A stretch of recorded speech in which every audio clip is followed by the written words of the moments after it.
Wassalatu wassalamu ala rasulillah wa ala alihi wa sahbihi wa mawala amma ba'd.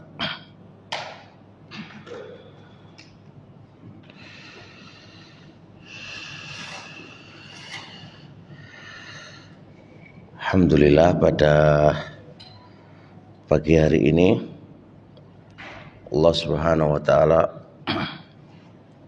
masih memberikan taufik dan hidayahnya untuk thalabul ilmi, dan taufik untuk thalabul ilmi ini sesuatu yang paling mahal.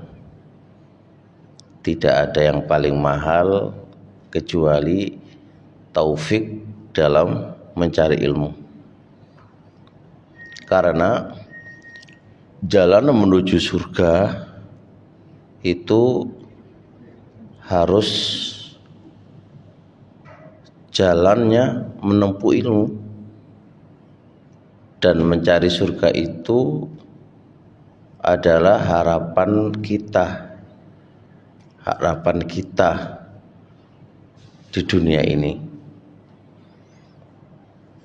Adapun kajian yang kita ingin bahas bareng-bareng adalah kajian bahas tentang kaidah-kaidah hati, prinsip-prinsip hati, dan kita nyampe kaidah yang ke-9 terakhir.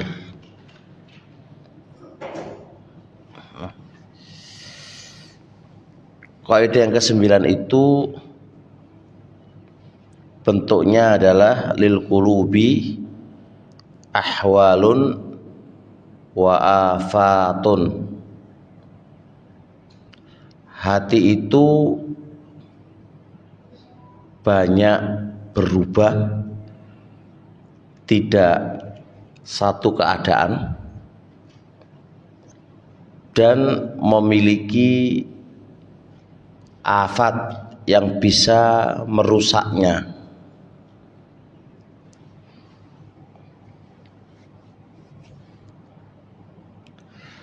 Jadi hati itu, saya ulang lagi, tidak tetap dalam satu keadaan, maknanya berubah-ubah.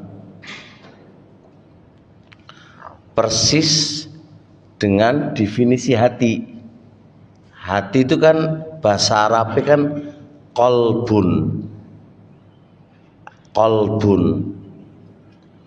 Qalbun itu artinya tidak di satu keadaan. Berarti mana ya berubah. Kadang lunak, kadang keras, kadang sedih, kadang gembira. Itu hati, kadang gelem taat, kadang susah taat. Itu hati. Karena bolak-balik kayak gitu, ini posisi yang merawasno, kalau bahasa Jawa ya, harus kita perhatikan. Saat stabil dalam ketaatan, alhamdulillah Pak, enak. Tapi saat enggak stabil, walah, kalau ibaratkan kayak badan itu Pak, badan ini kan ya orang mesti harus sehat. Kadang ya sakitnya kadang sakit biasa, kadang sakitnya berat. Yang susah itu kalau sakitnya itu sudah darah tinggi Pak, ujuk-ujuk mati. Nah hati ya kayak gitu, bisa-bisa ujuk-ujuk hati ini mati, lawis mari urusane. Maka kestabilan hati ini harus kita perhatikan. Jangan kestabilan tubuh aja yang kita perhatikan. hati sedikit apa, badan sedikit panas wis ke dokter check up loro apa, giliran hatinya males belajar, males ibadah, ini biasa stabil ini termasuk nggak bisa juga. Hati ini juga punya hal yang bisa mematikan dan membuat sakit. Sebagaimana badan punya virus, hati juga punya virus. Jangan difahami sing duwe virus iku mek badan tok, tidak. Hati juga punya virus. Hati juga punya virus. Nah, virus hati ku apa, Ustadz? Nanti kita kaji di sini.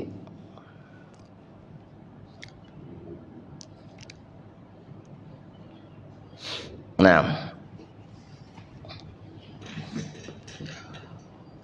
perlu difahami, hati ini pemimpin organ tubuh. Kalau hatinya ini baik, seluruh organ tubuh baik. Kalau hatinya ini nggak beres, maka seluruh organ tubuh ini tidak beres juga. Jadi kalau membaca Al-Quran tuh ngantuk aja, yang diobati bukan matanya, yang diobati adalah hati. Mata ini sampean tukono obat tetes sampai elek pun ya podo ae. Karena yang sakit bukan di mata, tapi di mana? Di hati. Mau wales ngaji, mau berangkat ngaji itu kok berat pol dan kadang nggak tutuk untuk ngaji, Pak.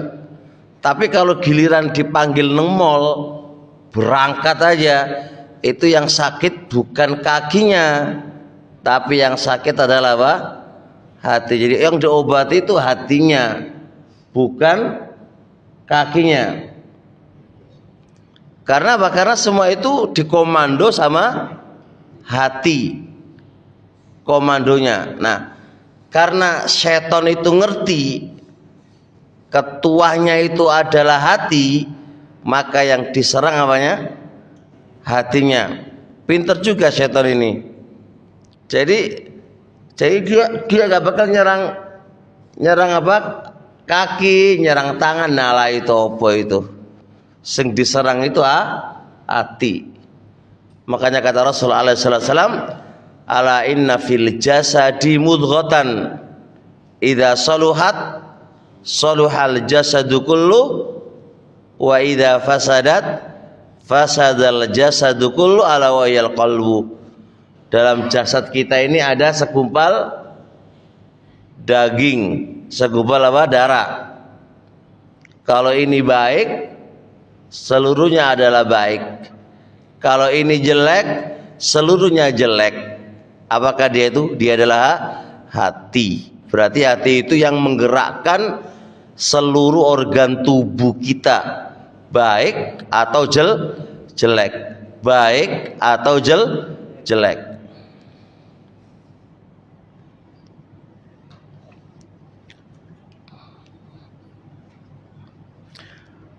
Dalil tentang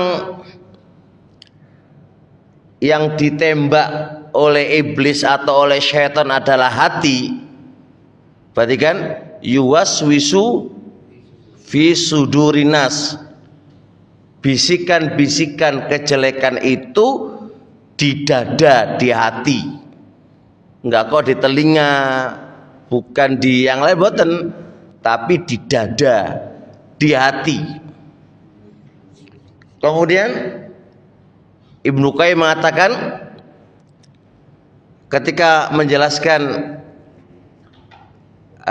iblis atau syaitan itu yuwaswis fi sudurinas, kata beliau, setan itu berdiri di dekat hati. Jadi sekarang ini Pak, setannya ada di hati, di pinggir hati. bukan di tempat yang jauh loh ya, di pinggirnya. Nah kalau sudah pinggiri berarti apa? Gampang mengomando, gampang ngasih bisikan. Bukan dari tempat yang jauh Pak, setannya Pak, di dekat, di pinggirnya. Nah yang namanya di pinggirnya hati berarti tinggal menguasai hati itu gampang. Maka dari Ibnu Qayyim, kalaulah bukan karena rahmatnya Allah ke kita Pak, kita nggak akan bisa mengalahkan bisikan-bisikan syaiton, nggak akan bisa, nggak akan bisa. Dari mana nggak bisa? Satu, setan itu punya kelebihan yang tidak kita miliki. Kedua, semangat untuk menggoda kita itu membabi buta, tak pantang menyerah. Dari sisi kiri kanan semua dia tempuh untuk menjadikan kita ini temannya besok di neraka.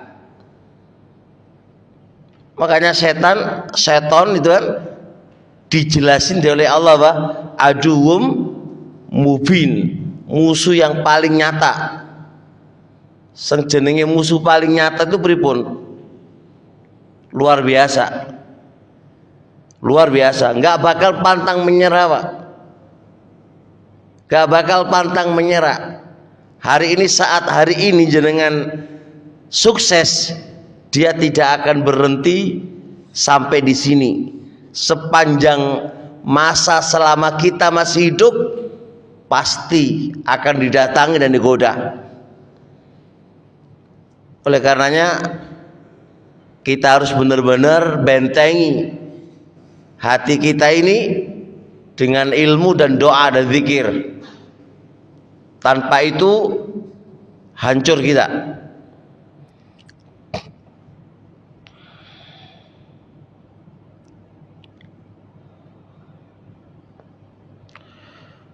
Kemudian di antara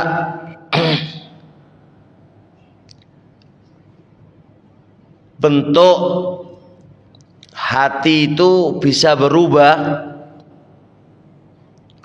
dan memiliki sifat hati itu buta. Allah mengatakan walakin ta'mal qulubul lati fis sudur, akan tetapi hati yang buta yang ada di dadamu. Berarti hati itu bisa melihat dan bisa tidak bisa melihat. Kadang melihat, kadang tidak bisa melihat. Sebagaimana mata, mata itu bisa melihat, kadang nggak bisa melihat. Saat mata tidak bisa melihat Pak, bagaimana susahnya kita. Tapi giliran hati itu nggak bisa melihat, kita nyantai. Dunia dan seisinya ini hancur saat kita buta, mata kita buta. Seakan-akan dunia ini gelap. Tapi saat hati kita ini buta, kita nyantai. Padahal kalau dihitung-hitung, gelapnya hati dengan gelapnya dunia masih mending gelapnya dunia daripada gelapnya hati. Gelapnya hati itu kita akan bawa sampai ke liang lahat kita dan ke akhirat kita. Berbeda dengan gelapnya mata dari dunia, terbatas di dunia saja. Apa maksudnya gelapnya hati? Gelapnya hati itu dia tidak mengenal apa yang bermanfaat untuk akhiratnya dia dari apa yang memadorotkan dia. Nggak kenal itu. Apakah ini bermanfaat untuk akhiratnya dia atau tidak bermanfaat, itu nggak kenal, Pak. Semua jatuhnya di hawa nafsu. Yang penting hawa nafsunya seneng, sudah berangkat, tak peduli apakah itu bertentangan dengan syariat ataukah tidak, apakah ini diharamkan ataukah tidak. Ini kalau hati sudah buta, nggak kenal Allah, nggak kenal Rasulnya, nggak kenal syariatnya, nggak kenal malu, semua dibelabas semuanya. Nggak kenal ini aurat atau bukan aurat, biasa. Nggak kenal itu, nggak kenal malu. Itu kalau udah buta. Sebagaimana mata itu buta. Kalau mata itu buta, maka dia nggak kenal siapa. Apakah ini ular ataukah batu, nggak kenal, Pak. Ini kalajengking atau nggak kenal. Dia akan meraba itu dengan tangannya karena nggak kenal, nggak tahu. Sama aja dengan hati yang buta.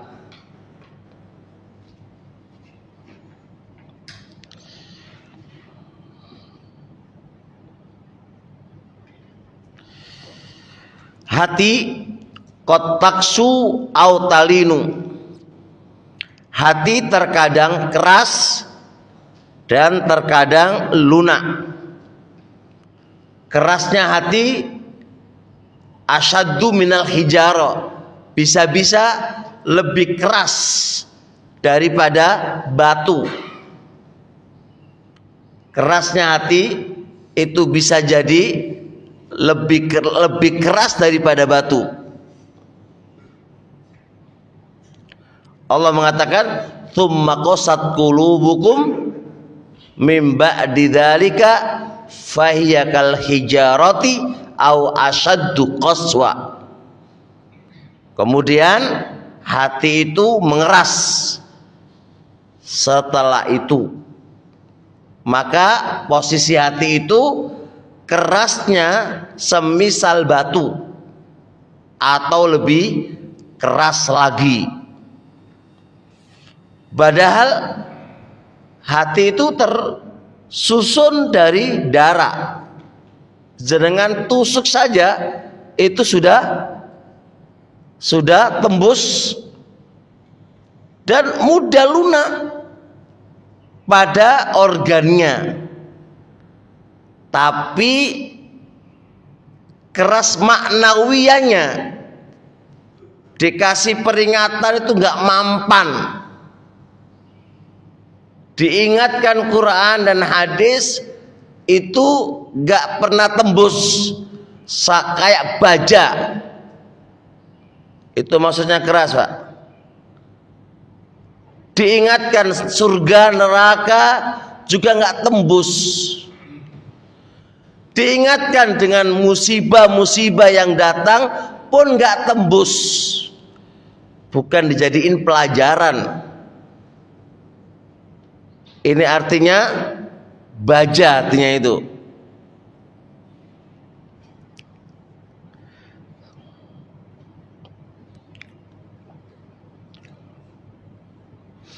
Hati yang keras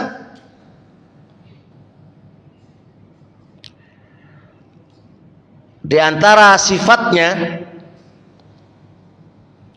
adalah hati yang kosong dari ketundukan kepada Allah Subhanahu wa taala. Ora-ono rasa tunduk kepada Allah itu enggak ada.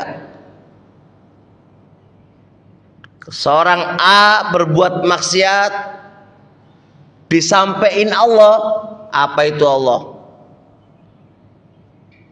Mental. Zaman dulu saking lunaknya, diingatkan Allah bergetar mereka. Ingat, Al-Imam Ibnu Rajab menyebutkan dalam Kitabul Ikhlas, syarah Kitabul Ikhlas, Pak. Ada seorang laki-laki merayu seorang wanita yang tidak mahramnya, dan rayuan itu mengena, lalu dia menyuruh menutup semua pintu-pintu itu, akan terjadi sebuah proses perzinahan di situ, Pak. Lalu Allah Subhanahu wa taala ngasih taufik si wanita ini. Apa coba? Sudah kututup semua pintu-pintu. Tinggal pintu antara kita dengan Allah Subhanahu wa taala. Ngono ku, Pak, langsung iling ke Allah dan enggak jadi berzina. Padahal di awal apa? Syahwat mengalahkannya. Syahwat mengalahkannya, Pak. Itu masih terbuka pintunya. Kayak Fudail bin Iyad. Beliau seorang ahlu pencuri dan perampok, lalu jadi ulama. Dijelaskan di biografi beliaunya itu, beliau suatu ketika di malam hari mau merampok rumah seorang wanita. Saat itu si wanita membaca Al-Quran, alam yakni lilladzina amanu. Sampai kapan hati orang-orang ini kok masih belum lunak? Saat itu, Pak, dia langsung ingat Allah dan menangis dan bertobat kepada Allah. Sebab itu dulu, Pak, pelaku maksiatnya luar biasa maksiat, Pak. Sekarang ini loh, Pak, kok bisa sholat dulu baru zina? Bayangkan, sholat dulu baru zina loh, Pak. Misal zinai bar maghrib, menunggu seiling sholat, bar sholat zina, atau berzina gisik mari ngono sholat, ngono kuwi ora ono tobaté. Atau pencuri pas berangkat angkatnya mencuri bismillah, muga-muga selamat, ya maca bismillah. Nggih ta? Lho maca bismillah, Pak. Njaluk pertolongan Allah untuk mencuri, ngono lho ya ora iling. Nggih ta? Lho, yang disebut itu Allah. Lho ngono kuwi ora iling. Niki napa? Niki mau masalahe hati ki mau wis keras, Pak. Enggak tembus nama Allah. Salat ya ora tembus. Salat nek menggugurkan kewajiban tok wis. Jadi ya Allah, jadi hati kita ini memang kosong dari ketundukan dengan Allah. Wis dikandani iki lho haram. Ngono ya aja terus. Wong aku pingin kok bentar aku mati. Lho kok eling iki enak dan sebentar lagi aku mati nggak merasakan. Loh, apakah dia nggak mikir toh nang kuburan kaya nggak mikir ke sana, bong hatine keras. Kalau mikir ke sana insya Allah ya lunak kan, ngoten nggih. Kita lu ke kuburan, Pak, gitu. Sering ke kuburan mboten? Ngantarkan mayit lho teng kuburan. Ngono ya padha. Lah kuburan digawe gojekan iki lho. Ya Allah, jenengan kuburan sari ki dodolan apa? Dodolan bakso teng kuburan. Ngono ya ora nangis, seentek. Entek yang dimakan lho ora kok itu kuburan yang kita akan kembali. Jadi sekarang itu lah kuburan wala apa itu wis gak, bukan sebagai mauidhah, peringatan dan nas untuk kita. Betul kan? Kafa bil mauti wa'idhan. Cukup kematian itu sebagai peringatan. Ngono ya ora lunak, Pak. Sek menter padha wae. Jadi hati kita itu wis koyok baja tenan. Koyok baja tenan.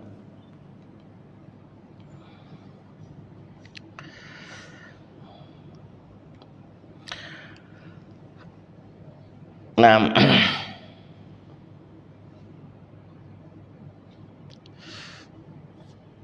hati itu juga disifati oleh Allah tertutup. Wa khatama, Allah menutup, wa khatama tawanat bau ala qulubihim fahum la yasmaun. Kami tutup hati-hati mereka, maka mereka tidak mendengar. Coba, telinganya mendengar, telinga itu mendengar, Pak. Ya masuk, terdengar, tapi nggak masuk di hati karena ditutup oleh Allah Subhanahu wa taala. Makanya dikandani piwai wis padha karo gak kringi.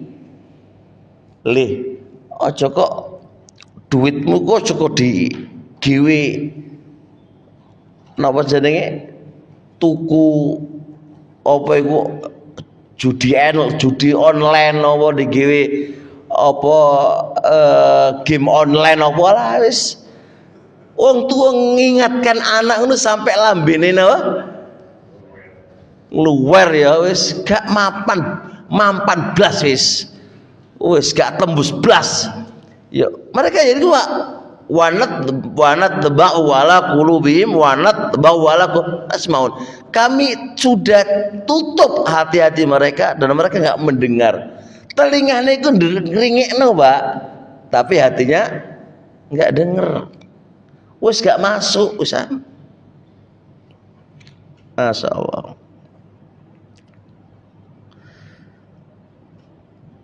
Qul ara'aitum in akhadallahu sam'akum wa basarakum wa khatama ala qulubikum. Allah yang menutup hati-hati mereka.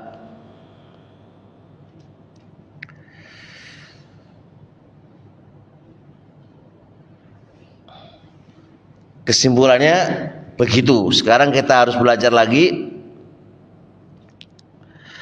apa yang menyebabkan hati itu keras. Apa yang menyebabkan hati itu dikunci oleh Allah?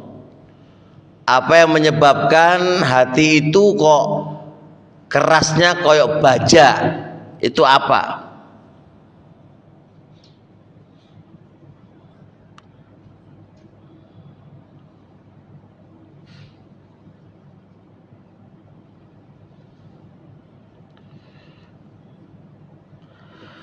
Al-Imam Ibnu Sa'di rahimahullahu ta'ala menjelaskan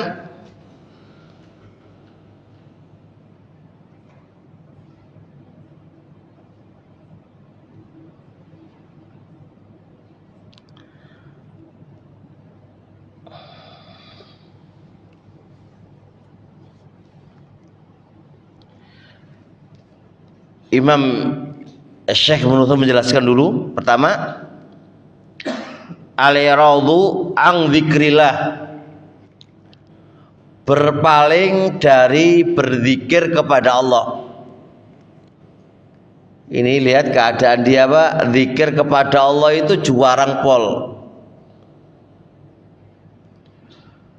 Sampai dalam sholat fardu saja itu enggak zikir kepada Allah, Pak. Bersolat pelencing lunga wis. Lihat sekarang anak sekarang, Pak, bersolat langsung kan, Pak, HP niku giwi zikir sekarang, Pak.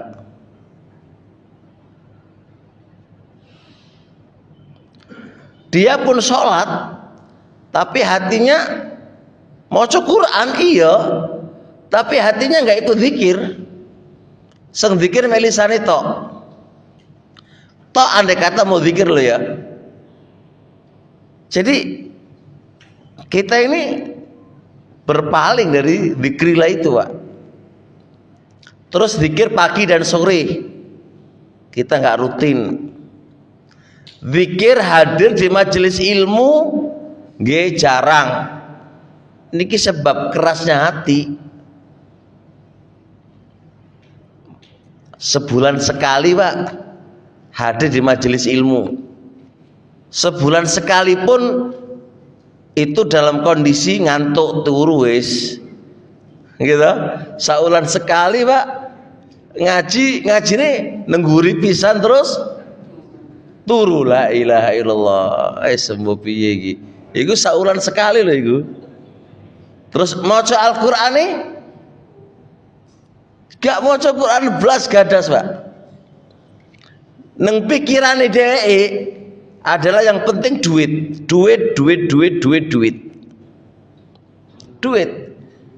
Nah ya udah, kalau sudah kayak gini Pak, iki wis sapa iki tanda-tanda wis keras hati sudah ini. Dan itu kalau berulang sampai setahun, ya udah. Mari sudah Pak. Ya aku mau keras hatinya, Allah sudah kunci hatinya, gak masuk opo-opo wis.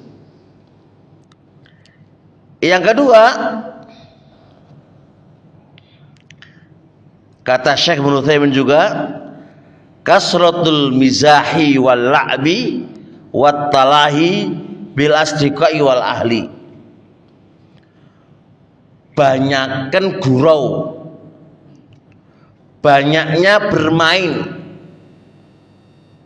Sudah lihat sekarang kaum masa muda ini Pak, hidupnya bermain toh aja. Kalau hidupnya bermain, maka lupa segala-galanya, lupa ke Allahnya. Oh udah bermain, gurau sama temannya, sudah. Jangankan murojaah Al-Qur'ani, jangankan murojaah ke Allahnya, belas gadasis. Pokoknya dari pagi kerja cari dunia, malamnya ngobrol, ngopi. Nah sekarang teman sejati ini HP. Jadi HP ya naik gamean, wae mbopo situlah itu. Ini sebab kerasnya hati.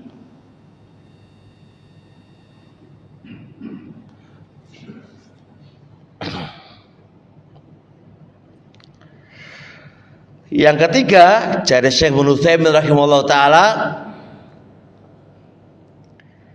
termasuk kerasnya hati yang kami sampaikan di awal tadi adalah al-inqibabu 'ala dunya wa tafdilu 'ala akhirah. Fokus nang urusan dunia dan melebihkan dunia ketimbang akhirat. Fokus di urusan dunia ketimbang urusan akhirat. Di pikiran dia itu piye carane sugih, wis ngono tok wis. Piye carane aku sugih. Nah, kalau sudah punya pikiran piye carane aku sugih, berarti apa? Lupa ke Allah. Lupa ke Allah. Nah, kalau sudah lupa ke Allah pripun? Kerasnya hati semakin keras. Ya, piye Ustaz? Dunia ini sekarang butuh duit, iya. Sabar gak butuh duit ya. Dunia itu butuh duit, iya. Hidup di dunia itu butuh duit. Ke rumah sakit membayari ya pakai duit. Orang ke rumah sakit bayari apa? Pakai ibadah kamu ya orang bakal. Gitu. Tuku sego, tuku nang apotek, tuku apa ya pakai duit, ora pakai ganjaran kita. Bener Pak, nggak salah kok. Tapi ingat, dunia ini hanya sementara. Boleh kok Anda boleh kok Anda mencari uang, boleh. Saya bilang nggak boleh. Tapi jangan lalai tujuan Anda yang paling utama itu akhirat. Jangan lupa itu. Dunia ini sementara, gimana caranya kita bisa hidup begitu aja? Karena ini bukan tempat tinggal kita selamanya.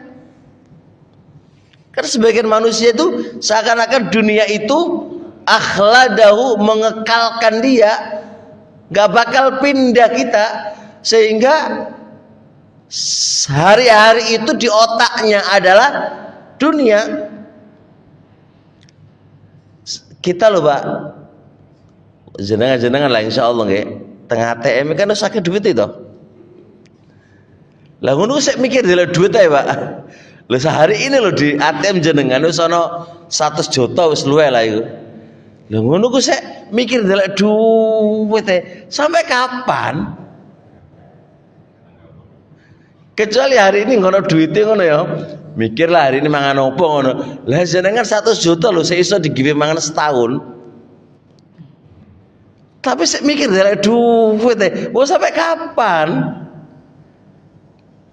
Apalagi di masa kita sudah di atas umur 40 tahun. Ini di masa krisis, di masa namanya mendekati ke kematian. Sudahlah yang dipikir tuh, jangan kepikir dunia. Mangan opo noni, sementing ibadah. Serahkan ke anak-anak sudah. Jadi bener ngono Pak.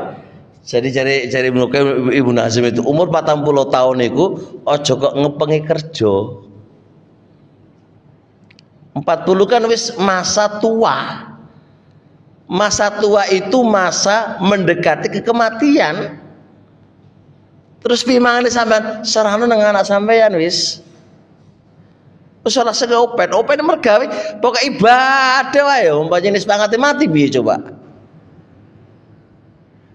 Tapi anehnya kita ini umur 40 tahun malah sergap kerja lah suwi ya. Padahal wis putih kabeh dhewe-dhewe iki wae. Padahal putih kan wis tandane apa? Iku kayak tanda ingdar peringatan iku wisan. Jadi umur segitu apalagi sudah 50 Pak, wis 60. 60 karek 3 tahun loh kalau Nabi kan Pak ya. Ngono sik mergawe mikir duit wae. Astagfirullah. Ini loh sebentar, bentar kita mau kita tinggalkan dunia ini. Jadi kalau sudah itu yang penting kalau sudah umur segitu yang penting iso mangan opo onone sergap ibadah dan biasakan tinggalin di masjid wis. Ya ta Pak? Iso Pak? Hah? Masjid ya. Yo karena penuh Ustaz. Loh ibadah loh piye? Karena sudah waktunya sudah. Kita ini waktunya loh Pak. Jadi permainan, guyonan itu udah harus dihindari. Cari Pak Malik Pak. Umur tua itu perbanyak khalwah. Bersepi-sepi dengan Robnya, bukan bersepi-sepi karo anak-anak tapi ke Allahnya. Khalwah itu bila dengan Allah. Banyak malam kamu itu gunakan ke Allahnya, bukan kepada makhluknya. Itu kalau di zaman dulu Pak. Zaman saya ya tua-tua lah bahwa nemol lah gak mergawe nemol yang ngentekno ATM ya. Ya gitu loh, Masya Allah.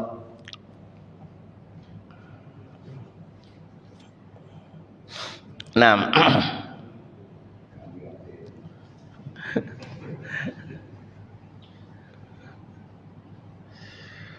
kata Syekh Ibnu lagi, di antara tanda hatinya keras itu alla yubaliya bima sami'a min ayatillah. Dia tidak perhatian, tidak open dengan apa yang dia dengar dari ayat-ayat Allah. Artinya Anda baca Quran tapi enggak memberikan pengaruh kepada kita semuanya.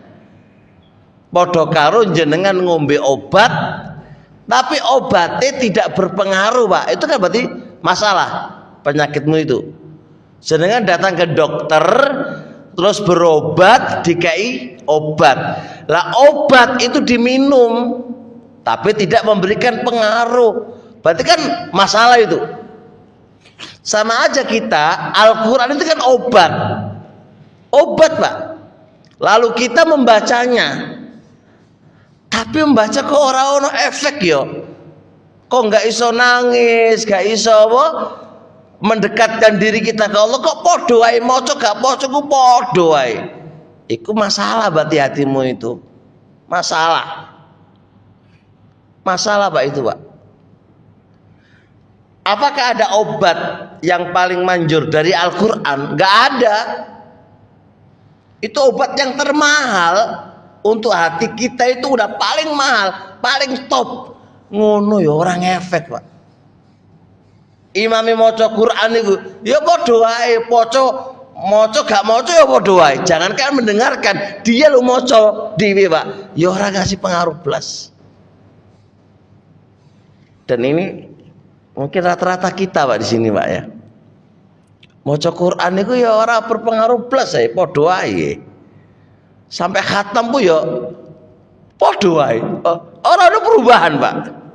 Ya ora perubahan. Surgaku piye yo ora ono, Pak.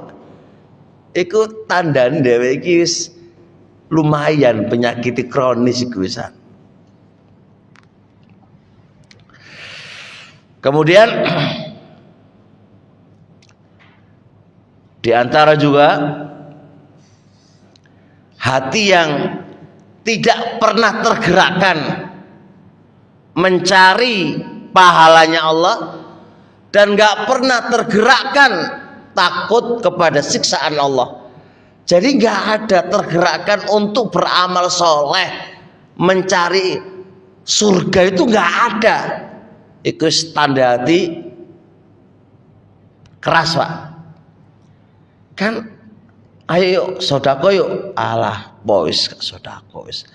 Yuk taklim Quran mencari pahala, alah boys. Udah gak ada tergerakkan, Pak. Mati wis. Kalau itu ada dalam diri kita, Pak, nggak tergerakkan sedikit pun untuk meraih pahalanya Allah, dan tidak tergerakkan sedikit pun untuk takut kepada Allah, siksaan Allah, sebutkan neraka, surga, nggak tergerakkan sama sekali. Itu berarti wis hati kita ini keras.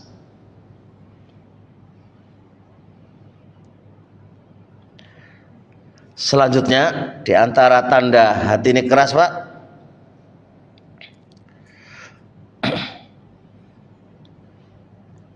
terbiasa melakukan dosa tanpa ada penyesalan, Pak. Berarti kan kata salah nggak ada penyesalan, Pak. Sing jenenge menungso iku tetep akan berbuat dosa, iku wajar jenenge menungso. Kalau menungso nggak berbuat dosa itu duduk menungso. Malaikat, selama kita ini manusia pasti berbuat dosa. Anehnya berbuat dosa itu loh nggak nyesel. Itu masalah. Berbuat dosa tapi nggak menyesal. Biasa. Iku wis bahaya itu, Pak. Padha karo jenengan nopo ngombe racun. Lu ngombe racun lo kok biasa, Pak. Kapan ngerti mati tapi ya. Ngombe racun lo biasa. Badan kamu lo opo gitu kan? Karena maksud itu racun untuk tubuh. Jadi kalau racun merusak, membunuh hati. Kalau maksiat itu membunuh hati. Racun membunuh badan, Pak. Merusak badan. Maksiat itu adalah merusak hati. Coba, Pak, kita pikir. Kira-kira, Pak, dewek berbuat dosa ngono nangis apa ora, Pak? Lak padha wae. Contoh lah melihat wanita ayu no, Pak, ya. Wahayune caca. Baru nangis boten kita ya. Alhamdulillah boten. Walah iki masalah iku ya. Astagfirullah, delok kok wedok kok ya Allah kok ayune ngono caca, masyaallah. Ngono ku lho ya ora, astagfirullah ya Allah. Ya biasa wae. Delok nang HP, Pak, ana apa jenenge? Ana apa ya? Ana iklan wedok wayu ora klambian ngono ya. Kok ayu tenan wong iki ya. Lho masa kok malah pendiri loh. Jadi kalau maksiat gak berpengaruh Pak, biasa aja. Iku wis tanda hati kita bermasalah loh Pak. Kalau hatinya hidup, astagfirullah ya Allah, istighfar, astagfirullah, ngono Pak. Zaman dulu Pak, saat mereka durhaka sama orang tuanya loh Pak ya. Durhakanya itu nopo? Dia lebih keras suaranya ketimbang suara kedua orang tuanya. Lalu dia menangis Pak. Tidak cukup dengan menangis lalu tobat. Yang ada pada dia itu disodakokan. Kalau di ATM-nya ada 100 juta, wis langsung masuk di Masjid Al-Buran. Ngono Pak mereka dulu Pak. Awak dhewe enggak mese nangis tok wae. Ya si apik nangis Pak ya. Tapi enggak ada apa setelah itu apa gitu loh. Mek nangis tok. Makanya inna hasanati yudhibna sayyiat. Perbuatan baik itu bisa menghapus dosa. Kan gitu Pak. Jadi mereka tidak cukup banyak taubat dan menangis, tapi bar ngono diiringi dengan perbuatan kebaikan. Harapannya kebaikan yang dia lakukan itu menghapus dosa. Jadi usahakan kalau ada Pak, berbuat dosa itu berbuatlah kebaikan setelahnya. Gitu loh Pak. Kata Rasul gini, ittaqillaha haitsuma kunta wa adbi sayyi'ata hasanah. Jadi ikuti perbuatan elek dengan perbuatan apa? Baik. Tamhuwa bisa menghapus. Bisa menghapus. Jadi lagi dieling-eling dosa dewe apa kan? Terus di napa jenenge? Kota amal bulan iku kata toh. Nah, jenengan nggo duit pira dompet sampean cemplungno iku, Pak. Lho bentuk tobat. Atau sungkan-sungkan terlalu saiti, mboten napa ditransfer kan. Udah mboten napa-napa no. Itu tamhuwa menghapus itu. Ngapus itu. Cocok toh, Pak? Pak Darus cocok ora ngono? Cocok toh? Lah nggih to. Enggak usah susu loh. Itu apa? Itu dulu, Pak. Itu dulu. Ulama-ulama dulu, orang dulu kan hatinya itu napa? Lunak. Nah, dhewek iki hatine keras, mbok piye iki ya? Wah, berat iki. Ya, tergantung imane kan. Tergantung kelunakan hati kita. Yang kita jadi heran itu loh Pak, ya Allah, itu maksiat kan elek ta. Ngono ya sik biasa wae. Ngono ya meneh diulang maneh. Piye ya? Kayak ngrasani wong ngono Pak ya, ghibah Pak ya. Ngono malah sombong pol Pak di medsos ya. Di medsos ngantami wong ngono ya buanggae pol. Kita-kita ini loh Pak. Biasanya tuh ngerasani wongan si angene, si bingene, si cing ini ngerasani wae. Ngono ku lho ya sik nyewante wae. Enggak ngerti itu dosa toh, itu dosa gede. Enggak, dosa itu enggak memberikan pengaruh apa-apa, enggak efek jerah wala istighfar walau biasa mon, kayak enggak berbuat apa-apa. Pun jelas ya. Kayak membakar duit Pak. Duit itu kan duit dibakar itu ya pripun? Dosa mboten? Itu atul mal kan menyanyiakan harta. Iki harta iki ana pertanggungjawabane lho. Ya nyantai mawon. Kayak ora ada masalah. Nah itu loh, jadi Masya Allah, semoga Allah ngasih kelunakan kita Pak, Insya Allah.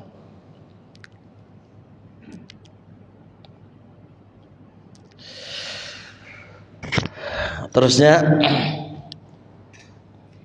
makan barang haram Pak. Makan barang haram ini sebab mendasar menjadi kerasnya hati. Jadi bisa jadi sebabnya kita nggak berpengaruh. Al-Quran itu maca Quran ya padha wae, berpaling dari dzikrillah, itu semuanya bisa jadi kita itu makan barang haram menjadi sebab utamanya. Maka kita harus hati-hati yang jadi pegawai, kerjalah dengan kerja yang baik, jangan korupsi waktu, karena masalahnya dengan rezeki yang Anda makan. Waktu ini masuk jam 7 teko jam 9 ngono ya duitnya ya full wae ora dikurangi. Ngono ya kerja sih HP-an ae, Pak. Loh, Anda itu waktunya udah dibeli untuk perusahaan, mikir ke depannya perusahaan. Orang kok mikir HP-an. Lebih ngeri lagi, dikerja sama orang, waktunya dipakai bisnis pribadi lewat HP. Ini biasa orang ini dosa, bro, dosa. Terus rezeki yang kamu makan itu terus piye? Kamu kasihkan ke anak-anak kamu terus piye anak-anakmu itu? Maka jangan disalahkan kalau anak kita nggak berbakti, betik, jangan disalahkan.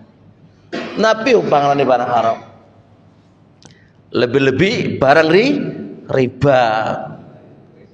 Wis mbok maneh piye iku? Susah banget dong pelaku riba, Pak.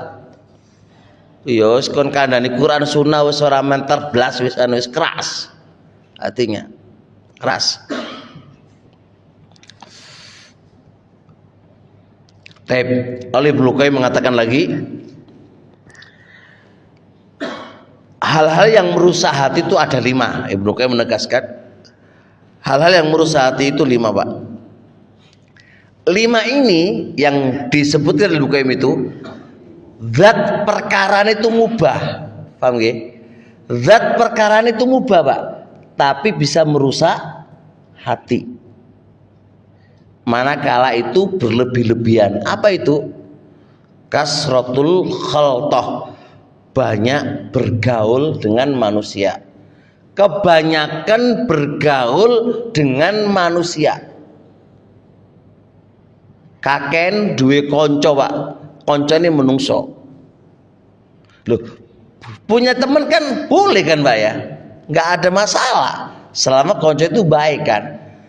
Tapi masalahnya bukan di sini, Pak. Terlalu banyak teman, habis waktumu tuh habis untuk teman. Untuk Allah kapan?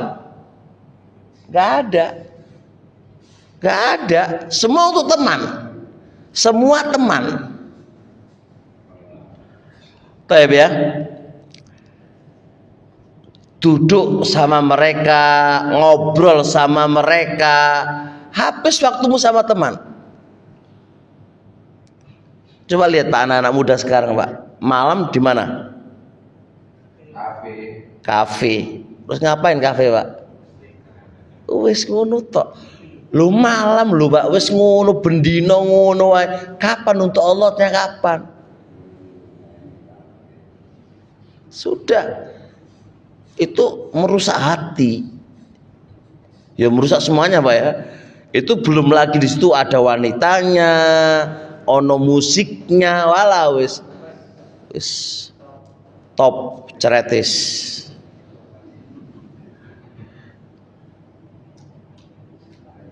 Nah, bergaul yang model semisal ini, apa pengaruhnya di hati? Pengaruhnya habis waktumu, terus Anda nggak bisa fokus ke Allah. Gimana mau fokus, Pak? Kadang nggak sholat, Pak, mereka, Pak. Sholat fardu lo gak mau seiling Allah, Pak, ya ora iling, Pak, wis gojekan, gurau, wis sembol apa mereka lakukan itu. Apalagi kalau sudah game-giman kalah, wis asu kabeh metu, Pak. Iya toh, wong kalah ngamuk, wis ngomong kotor keluar semuanya, wis gimana mereka ini? Entek waktunya, Pak. Sekarang itu temannya satu HP toh, Pak, ya. Tapi teman HP ini mengalahkan ribuan manusia. Ya podo wae.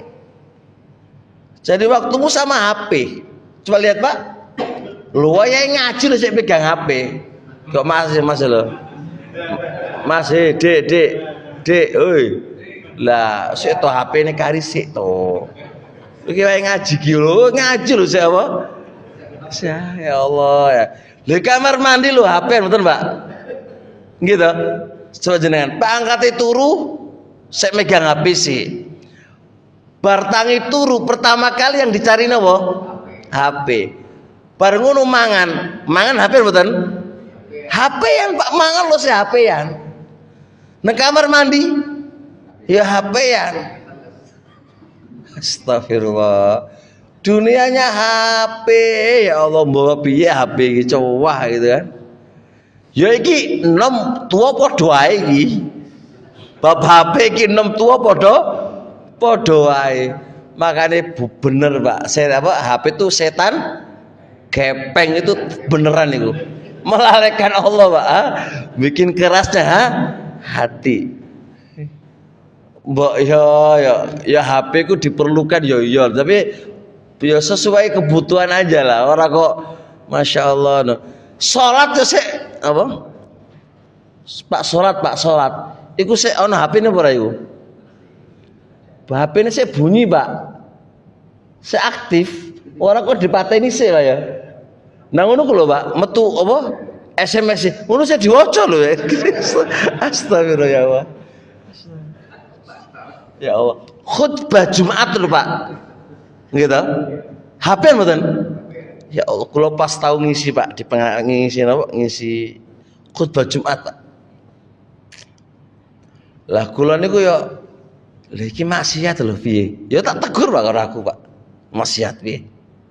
Pak, itu pejabat gak ngerti aku mau pejabat kamu kayak iku maksiat kan.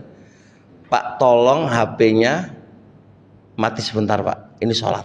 Ini khutbah Jumat. Khutbah Jumat itu kan ora gak oleh tuh Pak. Ngono sih HP-nya lho Pak. Loh, diajak ngobrol Pak, etikanya itu kan etikanya lho Pak. HP-nya itu berhentikin terus ngajak iki gak ngobrol lho Pak. HP-an. Ya Rabbi sholli ala Muhammad ya Allah.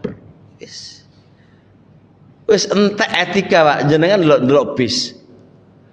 Konco, para konco lho Pak, kan kenalan, assalamualaikum. Yo gak padha HP.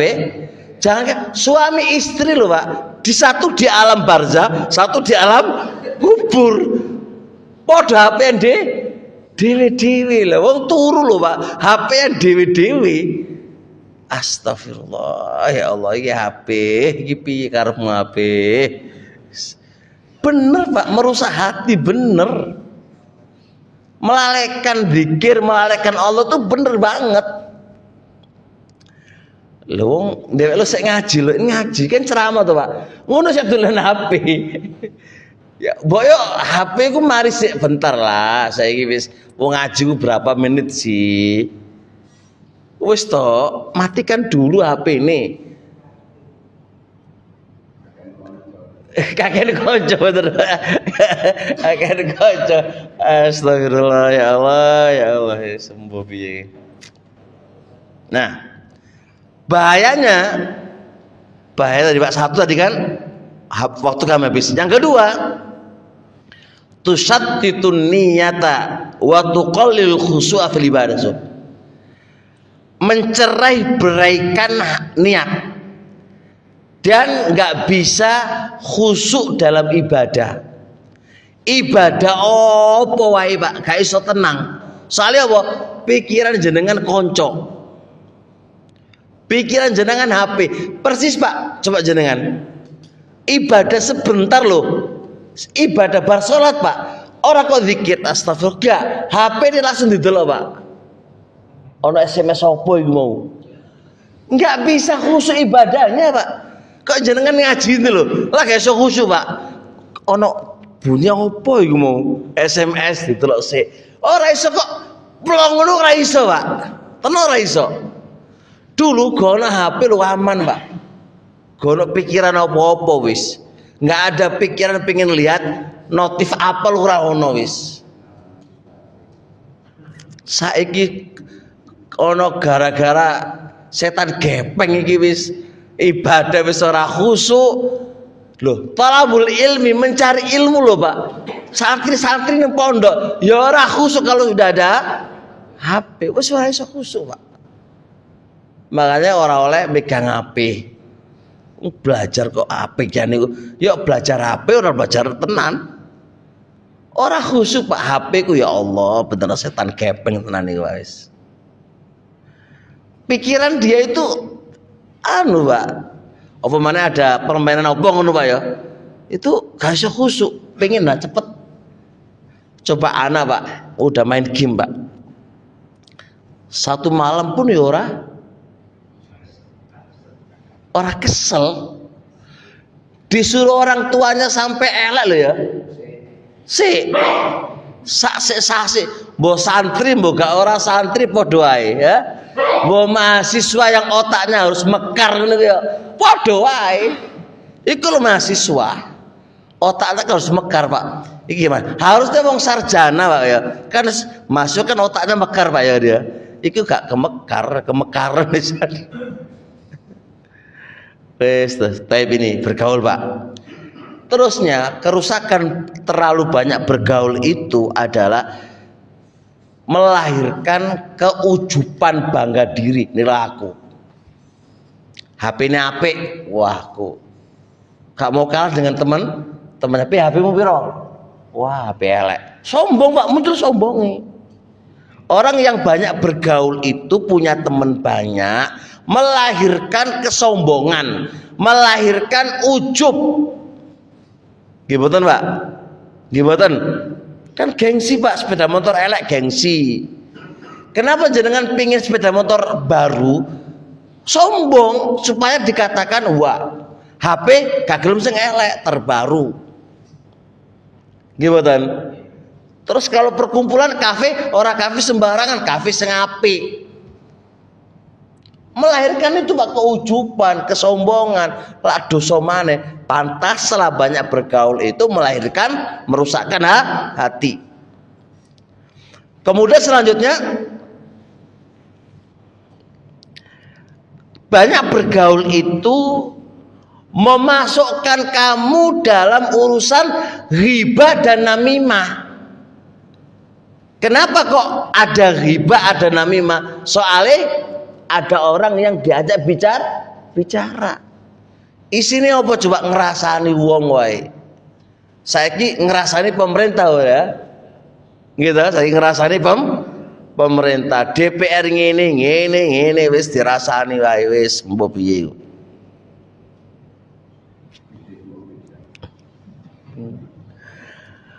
Bahaya selanjutnya banyak bergaul itu mencegah untuk memikirkan Allah wis. Nggak sempet mikirin akhirat, nggak sempet mikirin kuburan, nggak sempet tak wis. Karena sudah berputar obrolan asik, mereka ngobrol dengan gaya-gaya mereka sudah. Nah, itulah beberapa faktor kenapa banyak bergaul itu bisa merusak hati. Ibu-ibu hati-hati, ibu-ibu itu. Ibu-ibu yang sudah sepuh-sepuh sing ora ono kerjaan maneh nang omah kan kesepian Pak.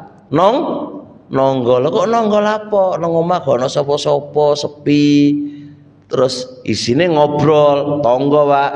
Panggil maneh ono 5 ono 6. Iku dari pagi sampai siang ngobrol ae enggak terasa iku Pak. Apa yang dibahas? Bukan ilmu, bukan tentang masak. Ngobrol masak sih mending ya kan? Bicarain masak enak gak? Entek suami-suaminya Pak. Oh suamiku iku ora duwe apa-apa, males nang omah. Lah bojone dirasani. Astagfirullah ya Allah ibu-ibu, wis bangate umur, wis bangate masuk ke apa kuburan kok tambah ngrasani bojone dhewe. Kok ora sadar bojone dhewe dirasani, diumbar aib di depan manusia-manusia yang ada. Piye ya Allah ya wis.